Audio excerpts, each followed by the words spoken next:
It's now my pleasure to introduce our next set of speakers. They have a presentation that they're going to give to you. If you don't mind holding your applause until I introduce them all. I might just do the shortened bios for them today. I'm sure they won't mind. Firstly, Peter Crew is the General Manager of Regions at PIRSA. Secondly, Kirsty Starling is the owner and director at Maroona Station. She's also a registered nurse at Kingston Soldiers Memorial Hospital. And Kristen Wilkes is the owner and director at Lassapede Seafood in the Community Resilience and the Community Resilience Officer at the Kingston District Council. They're going to provide us with an overview of the Limestone Coast Leadership Program. And please join me in welcoming Peter, Kirsty and Kristen.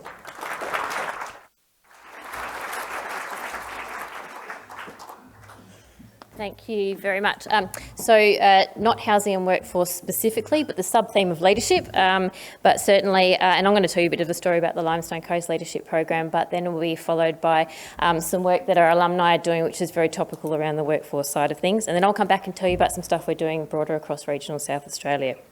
So, the story of the Limestone Coast Leadership Program. Well, once upon a time, about 8 years ago, we got a group of leaders from across the Limestone Coast into a room and said, what can we do to help you guys do what you do better, be sustainable and make sure that we're being reflective of our community? And they said, you need to start delivering leadership programs in region. They need to be quality. You need to start generating peers within a region to sort of support one another. You need to do it more than once because we need to develop critical mass. So we set about researching about what was going to be the best option for the Limestone Coast. We surveyed potential participants to get an understanding of what sort of topics they would want included, what sort of format, do they want qualifications coming out of it. We then developed a model, what we thought was going to work for us. We started thinking about who's going to host the program, and we started seeking some seed funding. And we did all of this under the guidance of a regional steering committee. So what were our intentions? We wanted to enhance the capabilities of community to identify opportunities and address our challenges. We wanted to purposely invest in a more diverse cohort of leaders that better represent our community. We wanted to develop networks and support a culture of active citizenship, and we wanted to provide insight into the issues that were important to our region. This required some partnerships. We were really fortunate the Limestone Coast Local Government Association put their hand up and said, yes, we're happy to host the program and we'll help employ your project officer. We went through a tender process to find someone who could help design and deliver our program, and we were really pleased to partner with the Leaders Institute of South Australia to do that. And we went about finding some sponsors to make sure that we weren't being exclusive and that anyone who wanted to be able to participate in this program could do so. So what have we achieved? Well, we've run 3 consecutive programs from 2019 to 2021. We've had 45 participants in total. We've had up to 12 scholarships provided over those periods of time, and some of those have been multi-year. The nature of our program is that we don't just hold it in one location. We travel around the Limestone Coast, and so each session is actually hosted by one of the councils. And the commitment is 9 days over a period of 8 months. And we were, again, really pleased to partner with the Leadership Institute of South Australia, who are very skilled in delivering these sorts of programs and in our region.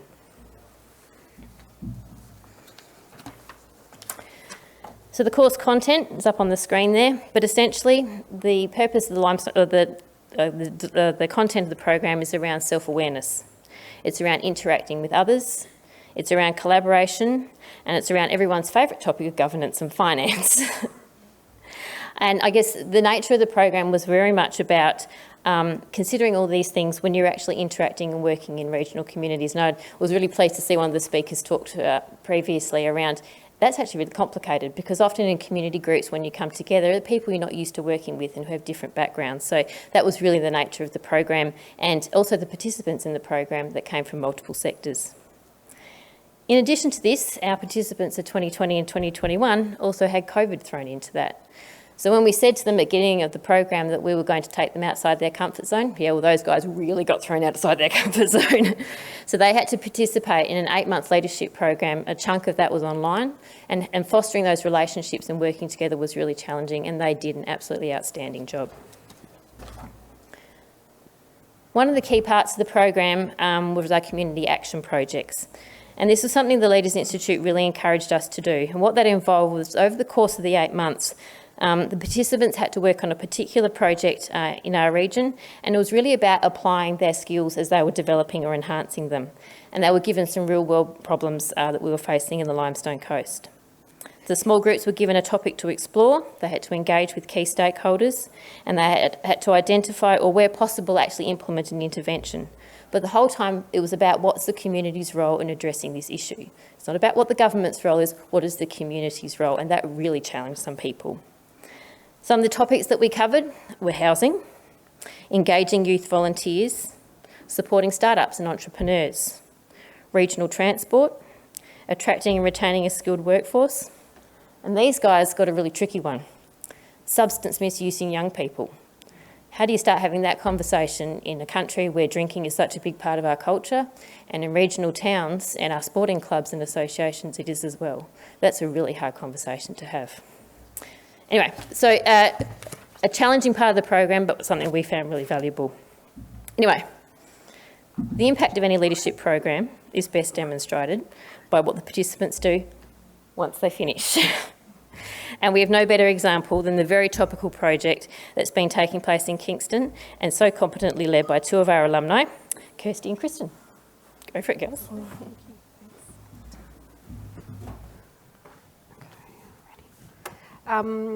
Thank you for having us and inviting us to speak here today. We're very privileged to stand up here and to talk about a subject which is very close to our heart, which is childcare. So I guess probably to start by introduction, we are rural women. We have very different personal and professional backgrounds. We're a different age, clearly. We have different life experiences, and we each bring a different skill set to our working and social environments. We work in completely different industries. Our challenges are similar, and we know how to tackle a problem very differently, a very difficult problem that is. Our daughters are the same age and they're friends, and now so are we, because of what we thought was only our small community problem, which seemed just too hard to change. Childcare in a regional remote area, it turns out, is a very common problem everywhere in South Australia. So whilst we are very different, we are also very similar. We are mothers, we have careers, we are determined. I think you'll see tenacity up there on the board. We are strategic without actually thinking and knowing that we are. We are adaptive, proactive, and very, very persistent. Very persistent. We wanted the opportunity to support our families and contribute to our community and to continue our careers by returning to the workforce. We are really sympathetic and supportive, and we really want to change for our community and for other South Australian families, particularly working women. So whilst we see ourselves as accidental leaders, we are now positioned, and we have positioned ourselves over a period of 6 years to be at the forefront of a really complex problem for which we've been driving the change and seeking the solutions. So my name's Kristen. In the intro, I own a seafood business. I also work for council. I'm a mother, and I'm also a community volunteer. And I'm Kirsty Starling. I work and run a family farm with my husband now. I've got sheep and cattle. I'm also a registered nurse. I'm passionate about vaccinating. And I've also been working on this project with Kristen for the last 6 years because I believe in fair and equal opportunity for everyone living in rural communities, which I think everyone in the room here would. So when we've got tenacity up on the board, we also engage with that as persistent, and some people call us annoying because they often just say, "Oh, you're Kristen and Kirsty. Oh, we've seen your name before." And it's like, I don't know if that's a good thing or not. But anyway, that's how we've come to be. So I guess we've never been called a case study before, which is interesting. So, but why did we apply for the Limestone Coast Leadership Program? So Kirsty did the program in 2019 and I did it in 2020. And I guess as professional people and women in the Limestone Coast, we really felt that we didn't know many people that had the same type of industry experience as us or in similar roles. My office was based out of town. I was working for a winery at the time in marketing, and Kirsty lives out of town on a farm. So we found that after we returned to work after mat leave, we found it could be quite isolating at times and perhaps not as creative as what we would wanted to, things that we wanted to be doing. So I applied in 2020 to meet and connect with others in the Limestone Coast, and Kirsty did the same. We really wanted to explore other career possibilities, and I guess at the time we didn't know it, but we were looking for something else personally and professionally. So we decided that the Limestone Coast Leadership Program was something that would really fit that bill for us. So that's why we put our hat in the ring, so to speak. Okay. And we're trying to look really organised here, but truth has it, we're shearing at the moment. Kristen's husband's fishing. To get in the car and get here we're a bit late this morning was an effort in itself. So we had paper flying in the car and trying to work out who was going to say what. So just please excuse us while we figure that out here. So the problem and how we've become connected. Kristen and I became a united front when we discovered the lack of access to childcare and early learning opportunities when we joined the Kingston Early Learning Centre Governing Council in 2017. So that was when both of our children started at kindergarten. That was my youngest and Kristen's eldest.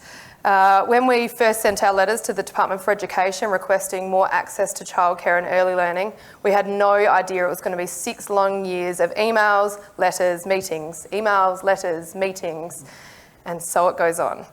So essentially the snapshot, it's a 40-year-old issue in Kingston. Kingston has a kindergarten which was donated and run by the community from the 70s. It sits in a residential area in the middle of Kingston among houses, which is now not purpose-built for a kindergarten and a childcare all-in-one, which is what we're trying to work with at the moment.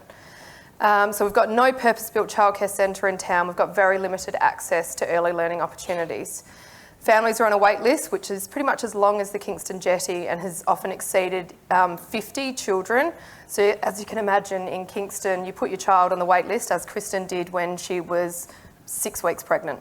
We on a stick, put your kid's name on the list, and that's about how it's done, because short of that, you've got no hope of getting childcare until your child reaches school age, in which case, you know... Sounds funny, but it's true. It's so true. It's the reality of women in Kingston and families. And the other thing that lots of people are resigned to the fact is that once they get pregnant and have kids, that they're probably going to leave the workforce because they just are resigned to the fact there's no childcare. What's the point in putting the name on the wait list? Because reality tells us we're never going to get a spot.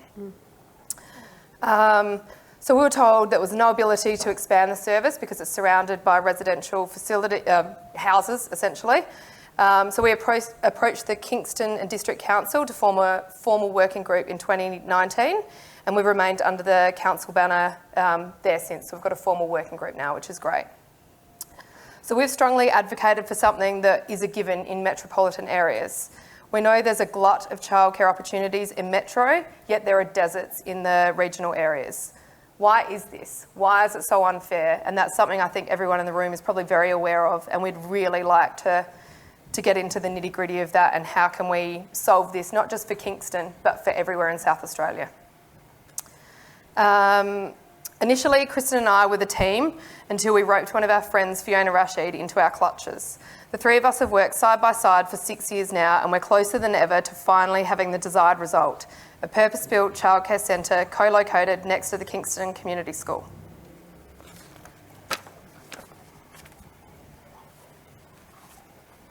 So we're up to. So our vision, what we have really hoped and we're working towards for our community is equal access to high quality childhood education. This in form of a purpose-built childcare and early learning centre co-located next to the Kingston Community School that meets the needs of our families and community now and into the future. I don't think that's an unreasonable thing for a community to want.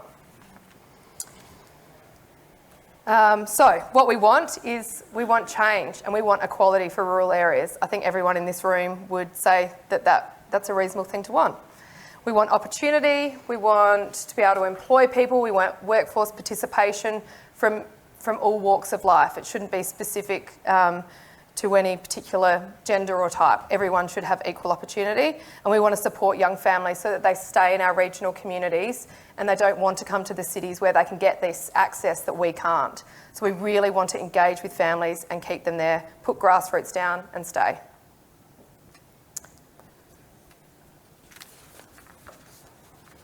So, leadership. We went and did this beautiful leadership course and we were already on this trajectory of working towards childcare, but we've really had to pull our big girl pants on and use all of the skills that we've learnt. And so how have we applied that? Well, I don't know many people that rock, paper, scissors to decide who's going to be the chair of the committee, but that's what we did.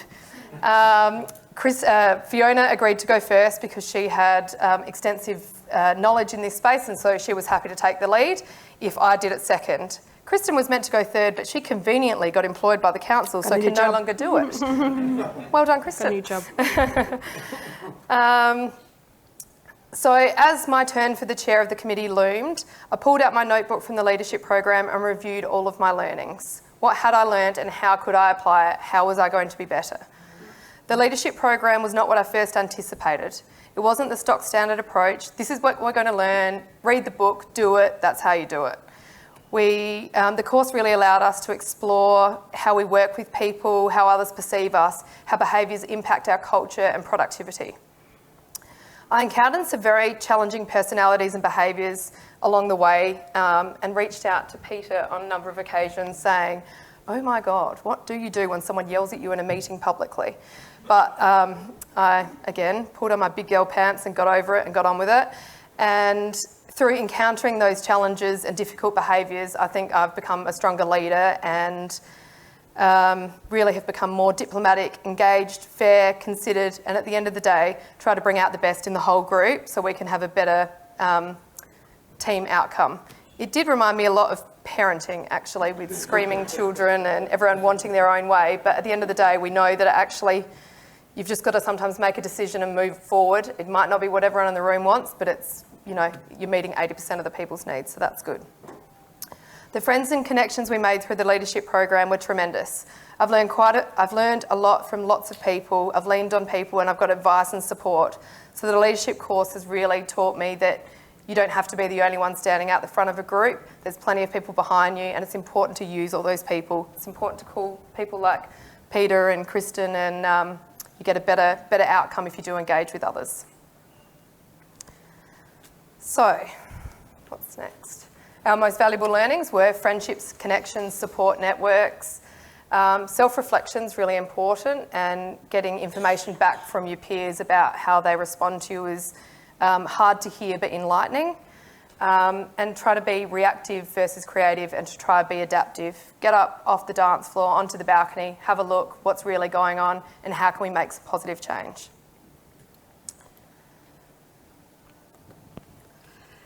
So, as I mentioned, Kirsty and I did the course in different years. So some of the things that we now share is we speak the same language. So when we are talking about a problem, we can easily understand each other, so which makes it easier to find a solution really at the end of the day. We are each other's greatest support. So if one of us doesn't have the answer or drops the ball, the other person picks it up. And so we really support each other and we're really united in our vision and what we want for our community and our town. And I guess that's part of the thing. So we have understood our problem and now we're taking our community on that ride with us to try to find the solution. So, and we'll get there, that's for sure. Excited.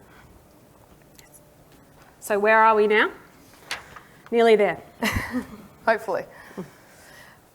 We've managed to increase what was a one program worker at the childcare in Kingston on 3 days a week to now a 3 worker program 3 days a week. So we've got more children in childcare and accessing early learning than ever before. So we feel like that's an achievement in itself. We're meeting with the Education Department and state government successfully and on a regular basis. We've got bipartisan support from a pre-election commitment to receive $1.8 million to help fund this project. We're continuing the conversation. We're advocating for reform and we're proactively out there in our community. We frequently meet with contacts from the relevant government departments and We have, yeah, we've got great friendship, and I feel like we finally have a seat at the table and we have a voice. So we're really pleased that we could be a part of today's discussion, and thank you all for listening. I know that there'll be other towns out there that have got similar problems, so I think if we can, obviously we would like to get the Kingston project up and running, but we would welcome any conversation from any other districts so we can all band together and get a solution for all of the rural communities, not just our own.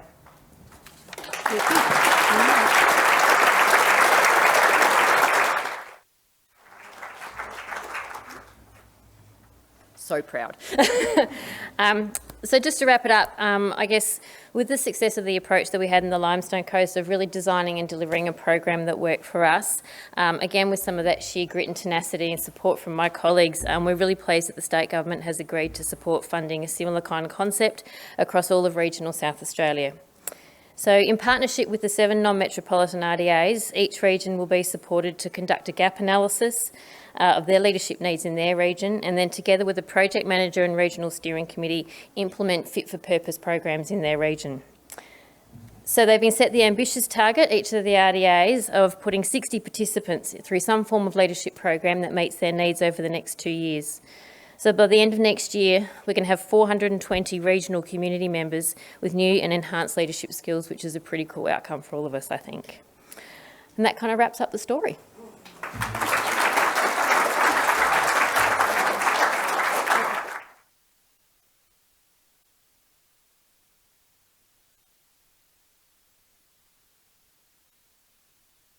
So much to all of you. No, that's all right. For that presentation, and you should be proud. Yeah, it was really nice to hear from people in the community doing such good work and taking on those leadership roles that often you find people not really wanting to do.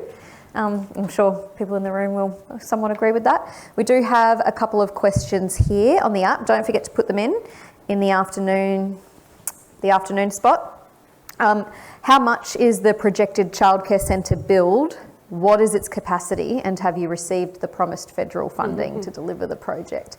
I'm not sure who's best to answer that one. Either one of us, I think, would be best. The projected cost is undetermined at this point in time, but we did meet with the Education Department last week, we're currently going through the cost process, so we will know the outcome shortly. And the $1.8 million, Kirsty, we are... No, we don't have confirmation. We've got very blurred lines, and federal government saying, of course, we'll honour our commitment. However, we've got no formal correspondence that absolutely outlines a timeline, which is quite frustrating because the state government have come along and have really engaged with us now. We're going through the process of meeting with architects. We've formed a site plan. This has got so much further than we've ever got, but it all is going to be underpinned by when we can receive that 1.8 to get the project off the ground. As far as the costing, somewhere between 3 and 5 apparently, so it's going to be gold-plated. I mean, how much can a childcare centre cost? But there we go. Apparently between 3 and 5. Apparently, yeah. And did we say what the capacity is? We're working on a couple of different options, got but 33 long daycare and 33 kindergarten.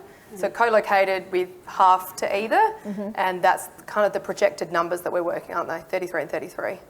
With the capacity to increase with modular builds out to 50. To 50. Both sides. Both sides. So we are looking to build in such a way that we can easily expand the service when we need to. When you need to. When we need to. When you will. Yep. Far be it from me to provide any advice, but I was talking to someone the other day who was applying for government grants, and they gave the government a cheap, medium and expensive option, and they went with the cheap. So if you're looking at options, I would recommend maybe don't give options. Well, but anyway, the problem is the department's the one stipulating how we're what building it must be. There you go. Do you think it's taken this long to get action because of sexism? Oh. Loaded question. Question from a male, I will add. maybe we were talking about this earlier, maybe not sexism, but perhaps just a lack of understanding that these days you need to be in a double income family to be able to afford, houses and everything we've been talking about earlier. And once upon a time, traditionally, maybe women did stay at home, but it's just not the case anymore. So, and maybe we just need to get to that point, particularly in regional areas, that we understand and value women in the workforce as equally. Not sexism, just more complicated. Lack of understanding. But having the conversation is really important because, women don't just belong in the kitchen, as we still hear in rural areas. It happens all the time. And so I think we need to place a lot of value on a whole family unit. It doesn't necessarily have to be a woman that's requiring childcare. It might also be that there's a single father that requires childcare, or who knows who the worker might be in the family. But I think family units are really cohesive now. So I think we need to value that, particularly in regional areas, that people need to work. We want people in the workforce, and we also should support young families that are in need, because we know in regional areas we've got lots of vulnerable children, and those vulnerable children need access to early learning so we can change their outcomes later. So that's even more of an important part of the conversation, I think. And I think, Chair, if I can just add, we didn't go to the Workforce Summit last week, but they're talking about tapping into women as people that can fill employment opportunities. So if we don't have childcare, we can't return to the workforce. So maybe part of the solution is already sitting there, right, in your communities. We just can't access the childcare to be able to go back to work. And I think parental leave as well would that's, it starts there, would play a part as well, not just calling it maternity leave and having that available. It's not just about women's rights, but men as well, having rights to all of those things, paid time off work, and it would help with the family dynamic. And our problem is accessibility, not affordability. So we just need to be able to access the care to be able to return to work. A comment and a question here. Love the enthusiasm. How do we support burnout of our leaders? That's from Jodie. Such a commonplace Yeah. of volunteer fatigue, I call it, in rural areas, because the same people that are doing these projects are also running the netball club, the basketball club, the sailing club, and reading at the schools. So how do we engage with more volunteers might be the question. And that was the whole drive behind the leadership program and getting multi-year. So we are building that critical mass. So not only are we relying on the same people all the time, but that we actually have a better representation of our community in those leadership roles, because that's really critical. Yep. One more. Will you be going to tender to choose a training organisation, TAFE, to deliver it? It's a question for Peter about the leadership program. That's entirely up to the regions. So the RDAs are delivering their projects in region. They, together with their steering committees and their communities, will decide what they want and how it will be delivered. So there's no stipulation around that. Congrats on getting Metro folks to agree that regional people can have good ideas. Fancy that.